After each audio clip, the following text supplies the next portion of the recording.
Nahihirapan ba kayo mag-trade ng ranging or consolidation market? Or simply, hindi nyo alam paano i-approach yung paghahanap ng proper opportunity at right execution? Well, if you want to learn more, this video is for you. What is good mga champion, and welcome back to another video. So for today's video guys, I will share with you on a step-by-step thought process how you can trade a ranging, sideways, or consolidation market. So for most people, nahihirapan silang i-execute yung trade or simply maghanap ng right opportunity. So, the idea of trading a consolidation market is to take advantage ng range ng equal highs and lows ng market structure. Again, I will walk you through the process, paano nyo i-trade to, so please watch the rest of the video. Nga pala, if you want to be part of our growing TFP VIP Champions community, you may want to check out our 90-day one-on-one Forex mentorship program.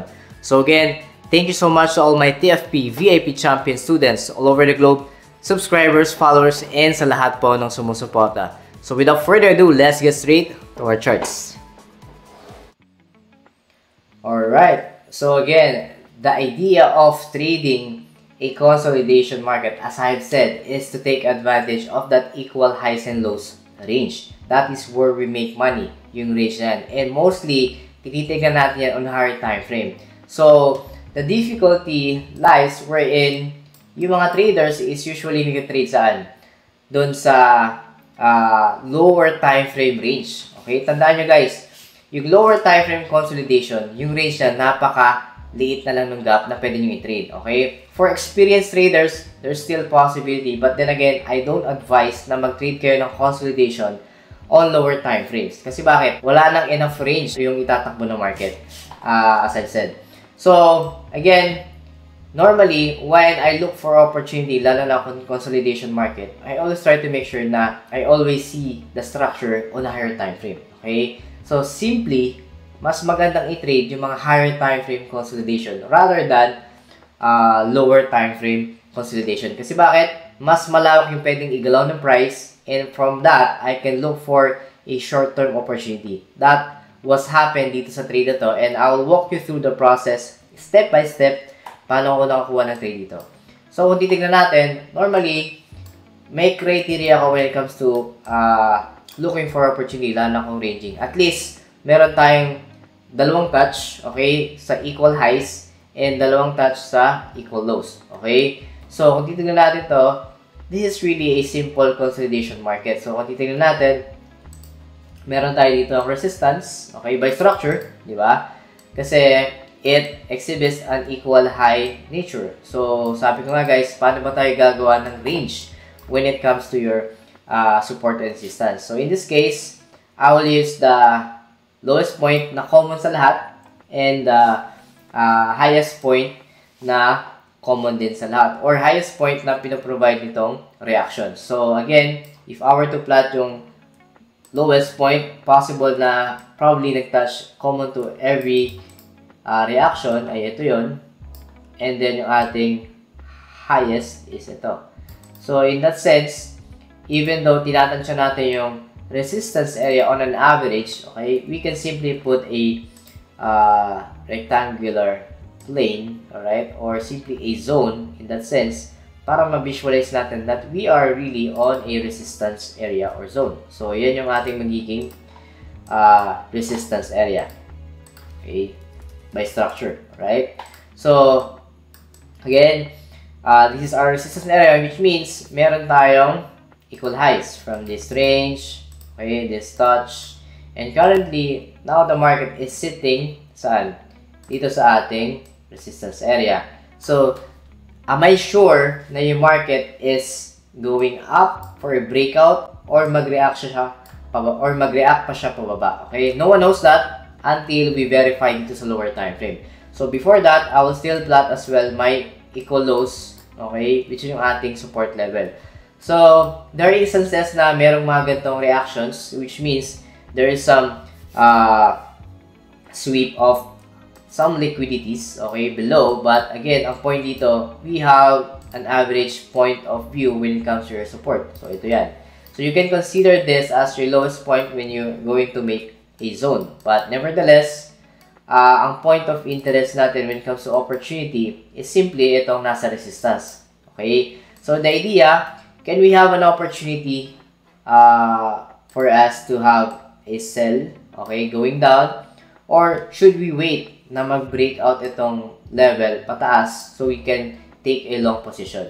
Either way, ang pinaka-nearest sa ating hinahanap na opportunity is simply selling kasi we are on an area of territory ng mga sellers. So definitely, what we're eyeing to look for is a selling opportunity. Okay, so ito yung ating support just to make it simple. Okay, I'll just ignore first itong ating itong lowest wick na to. Ignore muna natin yan and let's just focus dito sa ating zone from below. So again, highest and lowest, so that will be my range for my support area. Okay,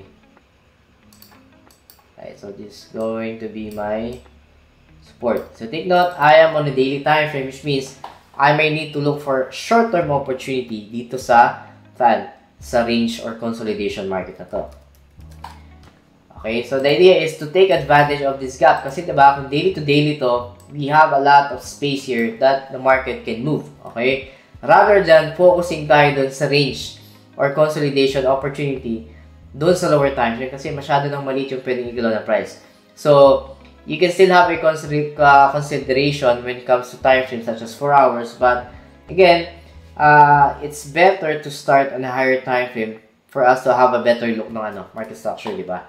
So again, market price now is at my resistance, which means I am eyeing for a short-term sell opportunity. Take note, short-term only, okay? I may swing this trade, but again, what I did before from this scenario was a short-term opportunity using a 1:3 risk-reward ratio pagdating sa take profit. Okay? So, paano ang discarte natin dito?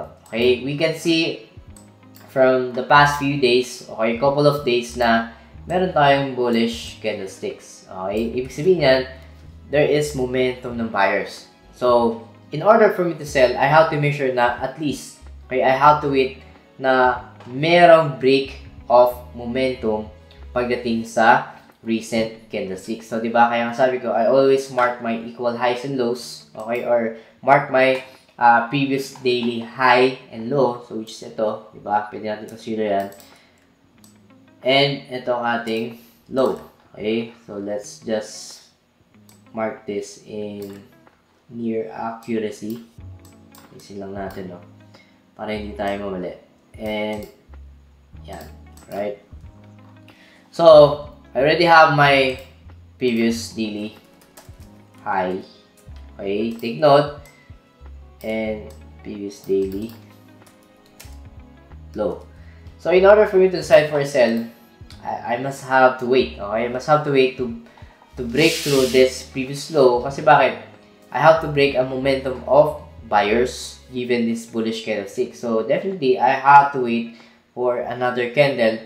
So, take note that during that time I was trading this is meron ng candlestick dito kasi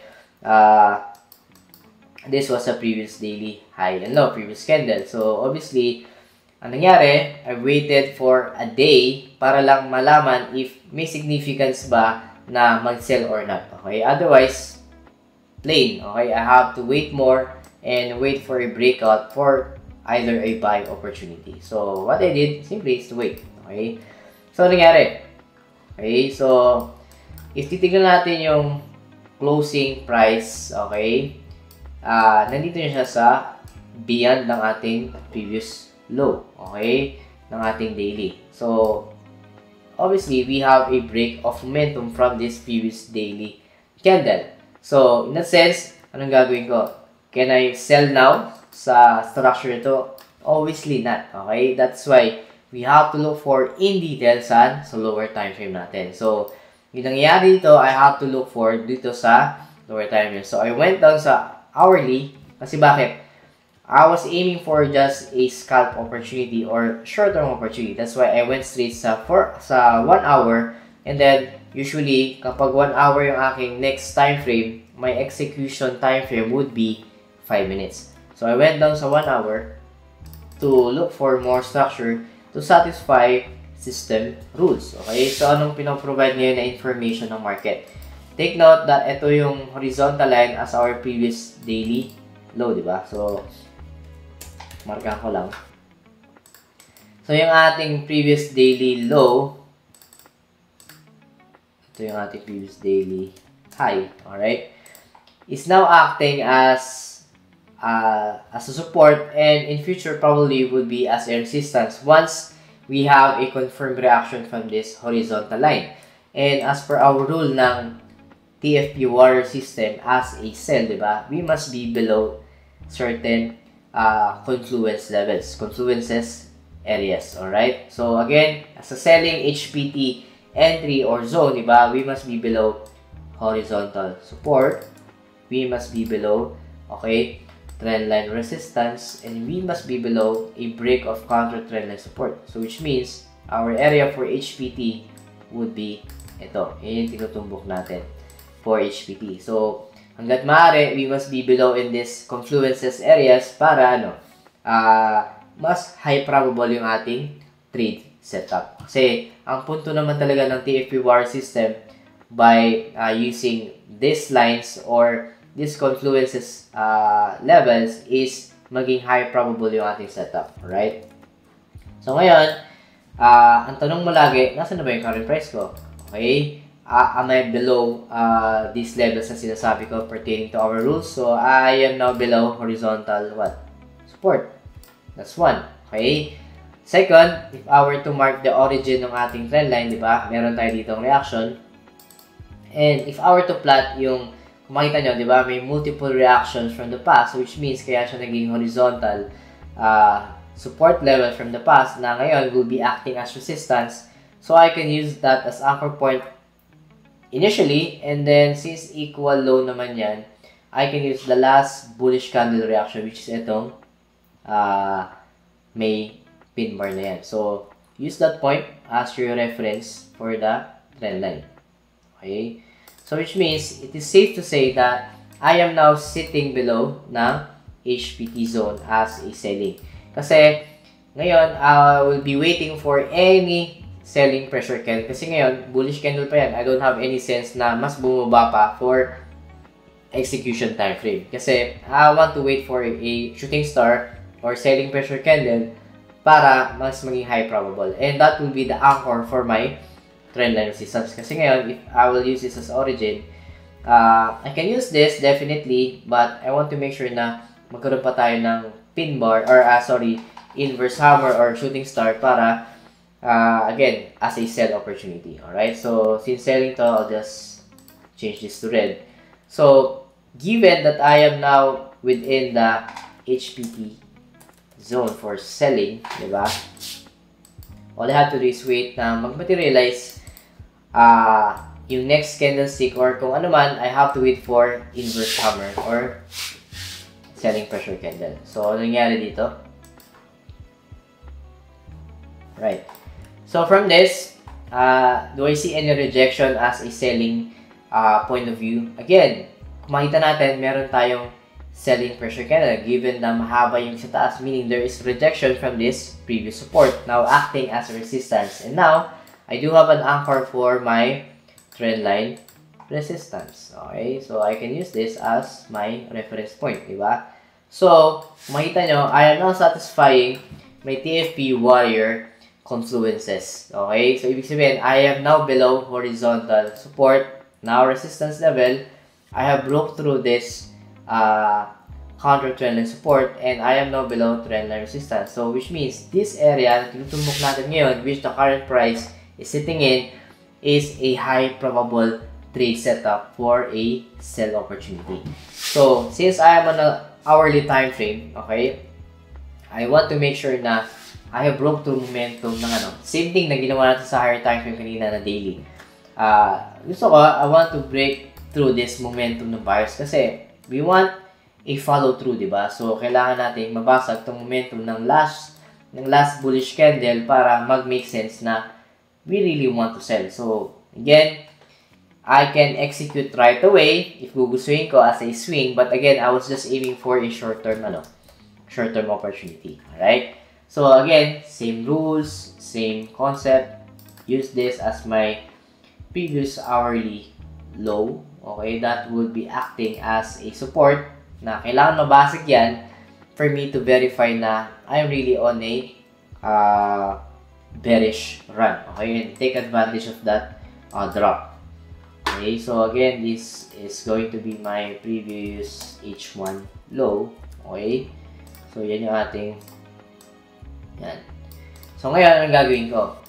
Now that I am now sitting at HPD zone, aware tayo dyan, I am on a high probability selling now. Okay, ang problema ko na lang is execution and entry. So, ibig sabihin, bababa ko ng mas lower time frame to verify that can this previous H1 low be broken. Okay, so I want to see more details sa 5 minutes. So, I went down sa 5 minutes.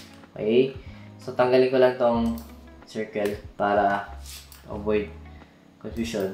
And kung makita nyo, now, we have more clear structure to follow the same rules na ina-apply natin mapa-higher or lower time frame. So now, we'll just following the same rules for our execution. Okay? So, provided na yung red zone is H1 HPT, I want to align with that and in harmony with my 5-minute execution time frame. So again, I use this anchor point as my isin natin yan. So, the goal is, alam niyo na, I must be below horizontal support, will be acting as future resistance. I must be below this counter trend support, which now hindi pa rin naman nababasag. And I must be below a trend resistance. So, ideally, we're already below trend resistance. So, but if ever magkaroon pa ng another formation from this perspective, then it will be better para mas high probable pa yung ating entry. But, again, at least to confluence, enough na to for me to verify that I am now can trade and execute on a high probability selling execution. Alright? So makita nyo, kung ano yung ginawa ko kanina sa H1, yun yung gagawin ko sa execution time, which is 5 minutes para, again, mas maganda yung ating pasok and mas convincing in terms of high probability. So again, ito yung ating 5 minutes. Diba? Yan. Kasi ito yung ating H1. So, again, at this point, we don't have any satisfaction of rules yet. Okay, we have to satisfy the rules. We have to follow our rules, di ba? So, syempre, we have to wait. Okay, 10% execution, 90% waiting. That is what I am following diligently pagdating sa execution. So, quality setup, okay, is always a priority more than assumption. Hindi tayo pwede mag-assume na even though nasa HPT zone na tayo sell, okay, we don't want to be that aggressive para i-assume natin na mangyayari agad yun. Again, validation is key, confirmation is key, right? Lalo na sa execution time frame.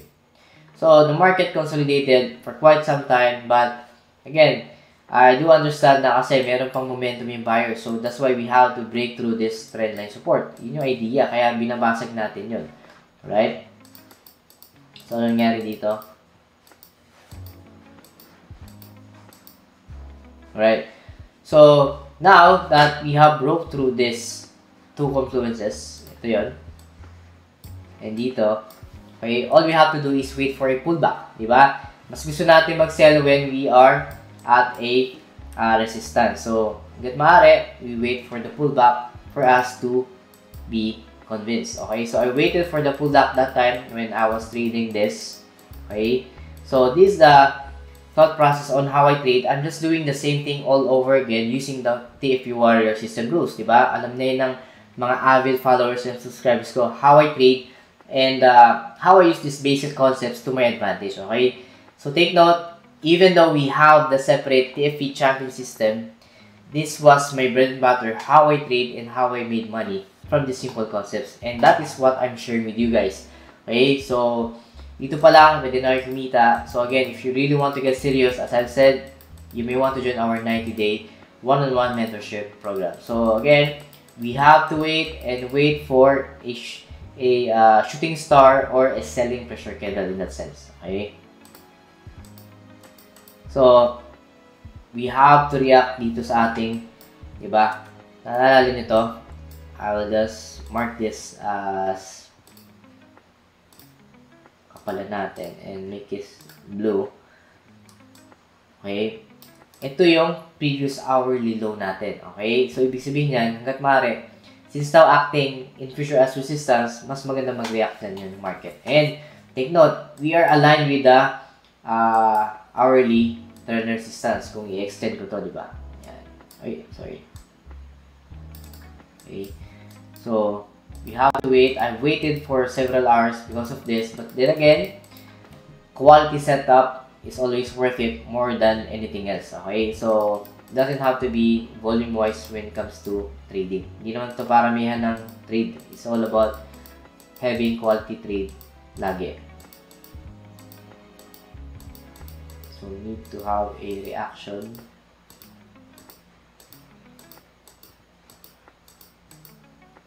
Yeah. Okay.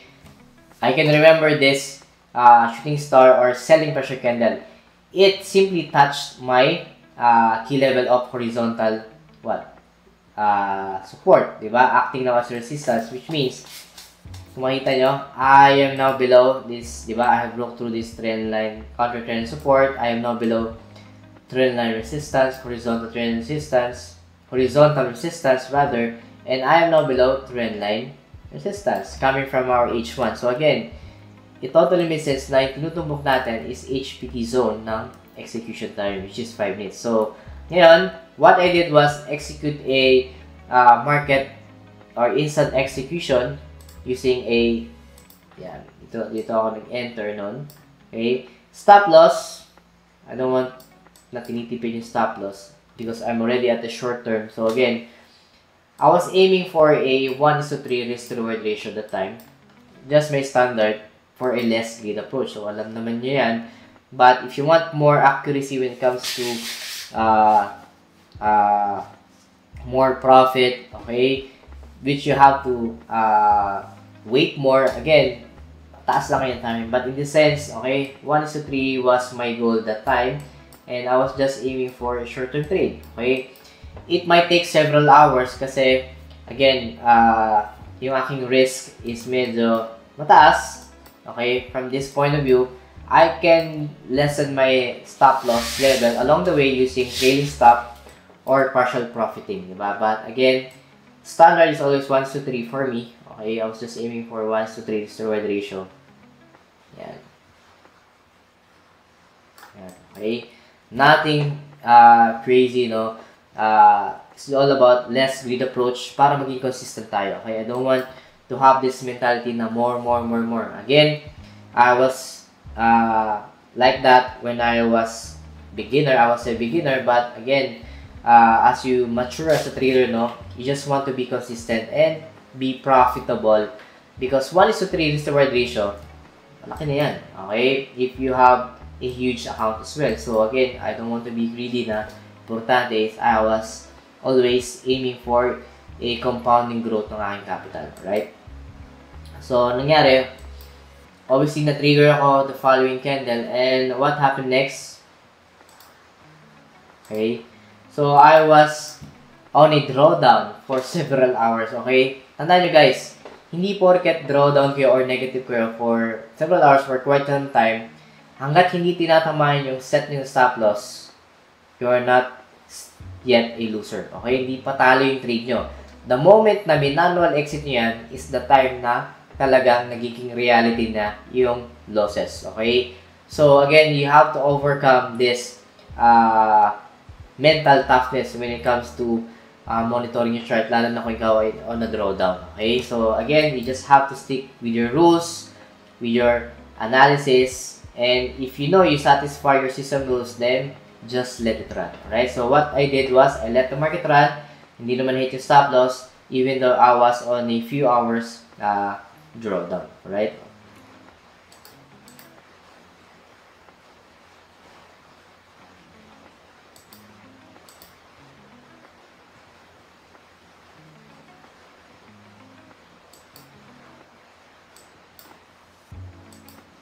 Alright, so tingnan natin, consolidated for quite a bit, but again, I took profit from this around same level, around 0.66582, but again, ang point dito is not just the profit, but yung process on how I managed to take this trade or took this trade from a range or consolidation. Alright, so again, I already have took profit from this trade.